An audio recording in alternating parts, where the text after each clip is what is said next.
స్వచ్ఛత అంటే నందిని. నందిని పాలు మరియు పెరుగు.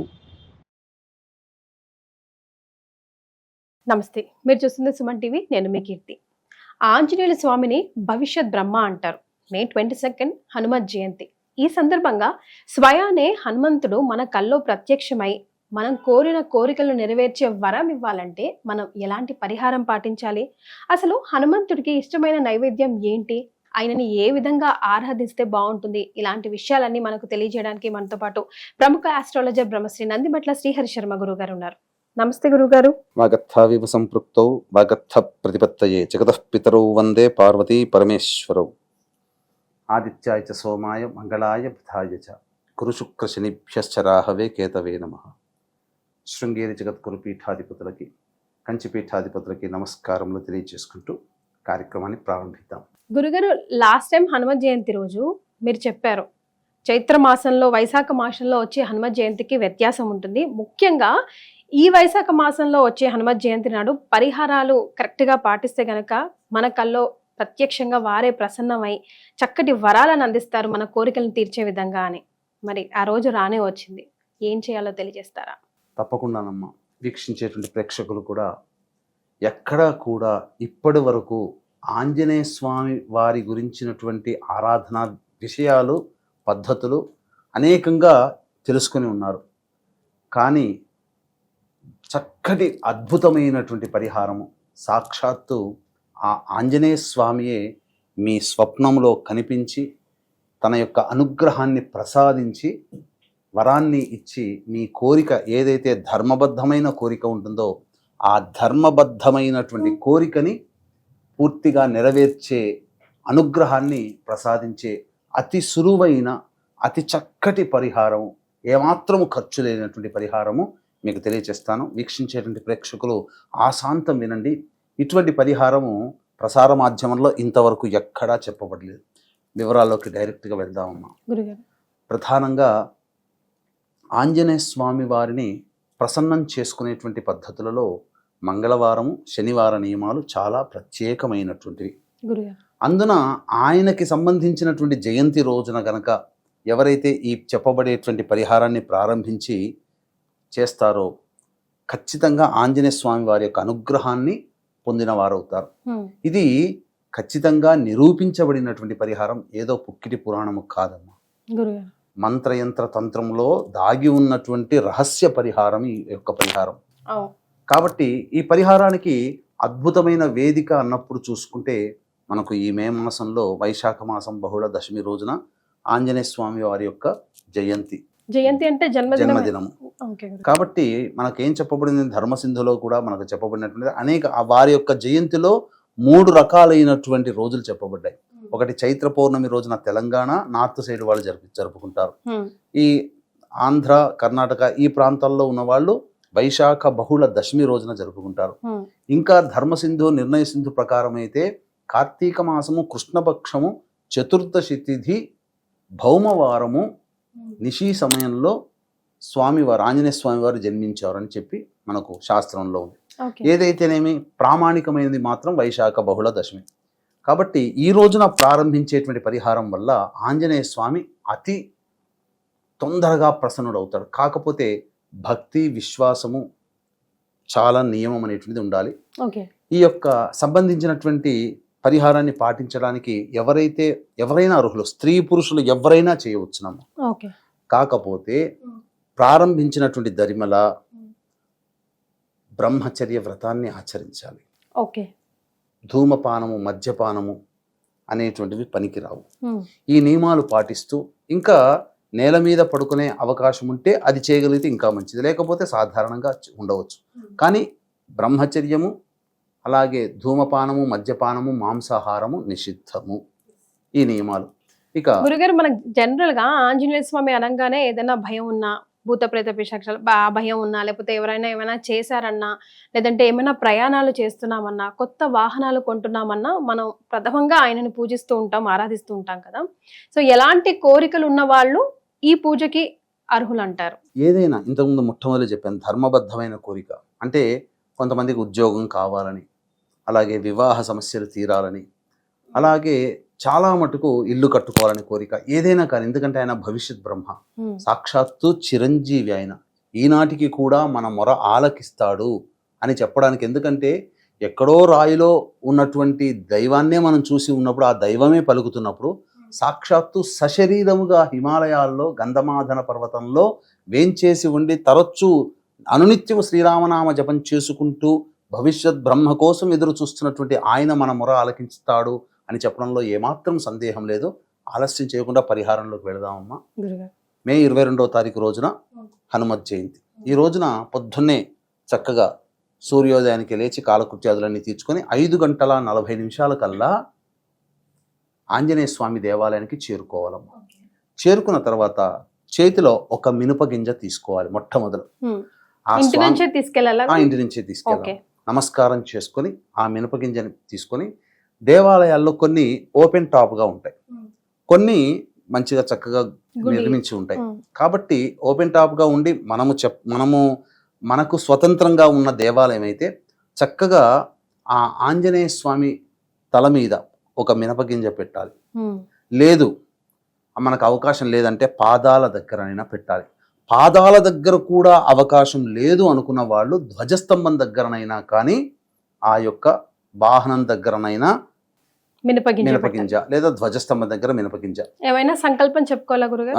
చెప్పుకొని ఆ విధంగా ఒక మినపగింజ పెట్టి చక్కగా 11 ప్రదక్షిణలు ఓం హం హనుమతే నమః.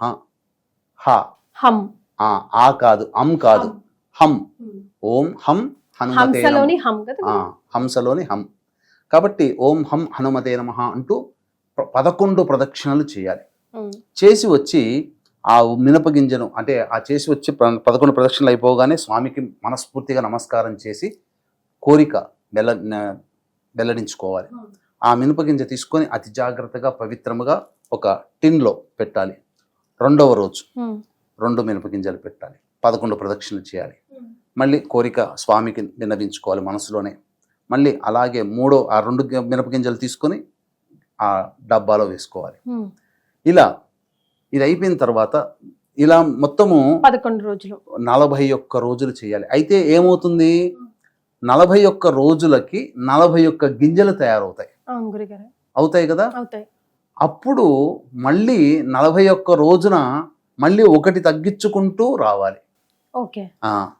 అప్పుడు 40 పెట్టాలి, తర్వాత 39, తర్వాత 38, 37, 36 అలా తగ్గించుకుంటూ వచ్చి లాస్ట్కు 1, అంటే మొత్తం 81 రోజుల పాటు ఈ విధంగా చెయ్యాలి.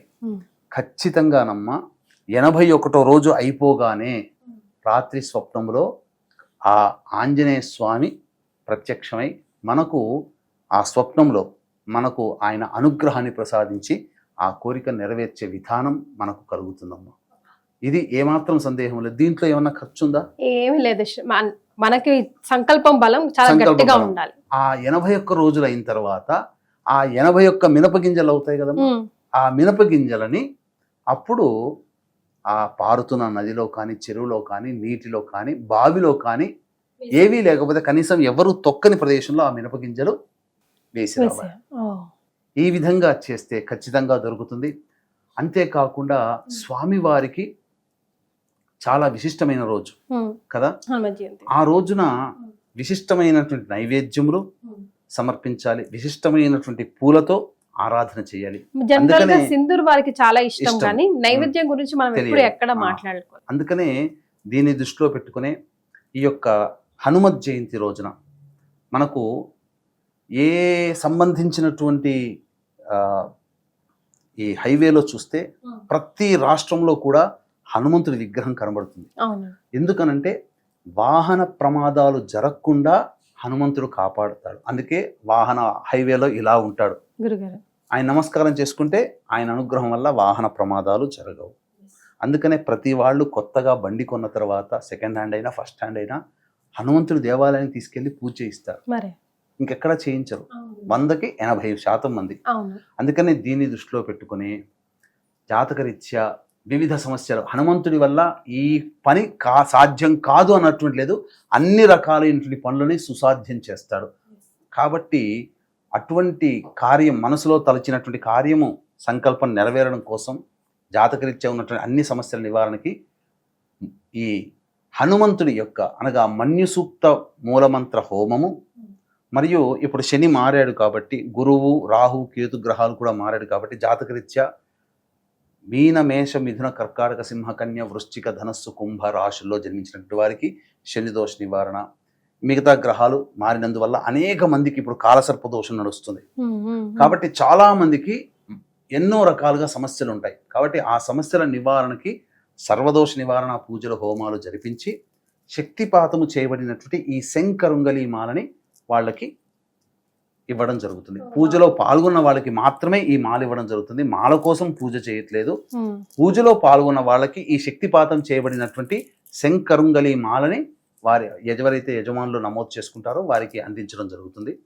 ఇక విశేషమైనటువంటి నైవేద్యాలు అలాగే విశేషమైనటువంటి పుష్పాలతో కనుక ఆ స్వామిని ఆరాధిస్తే చాలా ప్రసన్నుడవుతాడని చెప్తారు. ఏంటి ఆ నైవేద్యం గురుగారు? చాలా ఉన్నాయి. అందరికీ తెలిసిందే వడమాల మొట్టమొదటిది. ఈ వడమాల చాలా ప్రత్యేకమైనటువంటిది. అంటే కరకరలాడేంతగా వేయించాలట. మనం తినే వడలైతే మెత్తగా ఉంటాయి, కానీ కరకరలాడేంతగా వేయించి ఆ స్వామికి వడమాల, ఎవరి శక్తి కొలది అంత వడమాల సమర్పించుకోవడం ఒకటి. తర్వాత అమ్మవారిని వెతుక్కునే సమయంలో బెల్లాన్ని తీసుకుని వెళ్ళాడట. వెళ్ళి శనక్కాయలు ఉన్నటువంటి తోటలో ప్రవేశించి శనగ్గింజలు తిని బెల్లాన్ని తిన్నాడట. అందుకని ఆయనకి శనగలతో చేసినటువంటి లడ్డూలని, బెల్లము శనగలతో చేసినటువంటి లడ్డూలు కానీ, అలాగే నలుపు రంగులో వేయిస్తారు కదా శనగ్గింజలు, బఠానీలు ఉంటాయి, శనగల్ని వేరుశనగ కాకుండా మామూలు శనగలు నల్లగా అవుతాయి. అటువంటి శనగల్ని బెల్లాన్ని కలిపి ముద్దగా చేసి నైవేద్యంగా పెట్టడం, అటువంటి ఉండల్ని నైవేద్యంగా పెడితే మహాప్రీతికరుడవుతాడట ఆంజనేయ స్వామి. అంతేకాకుండా కేసరి కూడా పెడతారు. అలాగే డ్రై ఫ్రూట్స్, 5 రకాల డ్రై ఫ్రూట్స్, జీడిపప్పు, బాదాము, కేసరి ఇలాంటివి 5 రకాల డ్రై ఫ్రూట్స్ కూడా నైవేద్యంగా పెడతారు. ఇటువంటి అంతేకాకుండా కుంకుమ పువ్వు చాలా ఇష్టమట ఆయనకి. ఇంకొక విషయం చెప్పమంటారమ్మా గురుగారు? ఈ రోజున వీక్షించేటువంటి ప్రేక్షకులు అదృష్టవంతులు ఎవరయ్యానంటే ఆంజనేయ స్వామి ఉపాసకులు ఎవరు కనబడ్డా వాళ్ళ దగ్గరికి వెళ్ళి అరటిపండు పెట్టాలట. దేవాలయంలో అర్చకులకైనా, లేదా హనుమంతుని బాగా నమ్ముతారు కదా కొంతమంది చుట్టుపక్కల ఉంటుంటారు, కేవలం బ్రాహ్మణనే కాదు, మన ఇంటి చుట్టుపక్కల ఆంజనేయ స్వామి అంటే వీరాభిమానులు ఉంటారు కొంతమంది. అటువంటి వాళ్ళకి ఒక డజను అరటిపండ్లు ఇచ్చేస్తే సరిపోతుంది. ఇచ్చిన తర్వాత ఆ భక్తులలో ఎవరైనా కానీ అరటిపండును ఒక్క అరటిపండు తిన్నా ఆంజనేయ స్వామి తిన్నట్టే లెక్క. దానివల్ల విశేషమైనటువంటి ఆంజనేయ స్వామి అనుగ్రహం కలుగుతుంది. అందుకనే ఈ హనుమత్ జయంతి రోజున ఆంజనేయ స్వామికి దేవాలయానికి వెళ్ళినప్పుడు ఖచ్చితంగా ఆ అరటి పండ్లు ఉండాల్సిందే. ఖచ్చితంగా ఆ అరటి పండ్లు మీరు శక్తి ఉందనుకోండి, ఒక గెల తీసుకొని వెళ్ళి అందరికీ ఆంజనేయ స్వామి దేవాలయంలో వచ్చి అందరి భక్తులకి పంచని. ఎవరు వస్తారు, ఏ రూపంలో ఆంజనేయ స్వామి వస్తాడో, అందులో వచ్చినటువంటి భక్తుల్లో ఎవరు మహాభక్తులు ఉండవచ్చు, వాళ్ళు కొద్దిగా తిన్నా చాలమ్మా, వాళ్ళ కోరిక నెరవేరుతుంది. ఇక సంతోషం. మన కంటి ముందరగా అరటిపండు తిన్నారంటే ఇక మనం వెనక్కి తిరిగి చూడకుండా ఇంటికి వచ్చేయచ్చు, మనకు సంకల్పం నెరవేరుతుంది అని చెప్పొచ్చు. అంతటిది. కాబట్టి ఈ స్వామికి ఇటువంటిది. తర్వాత తమలపాకులతో పూజ అర్చన చాలా ఇష్టం. అలాగే ఇలాచి లవంగాల మాల వేసిన చాలా ఇష్టం. ఇంకా ముఖ్యంగా స్వామివారికి సంబంధించినటువంటి అర్చనలో మల్లెపూలు అంటే మహాప్రీతికరం అట ఆయనకి. మల్లెపూలు అంటే చాలా ప్రీతికరం. కాబట్టి ఆ మల్లెపూలతో అర్చన, చెమేలి అంటుంటారు కదా, 5 రెక్కలతో ఉన్నటువంటి పుష్పము, ఆ చెమేలి పుష్పాలంటే దొరుకుతాయి.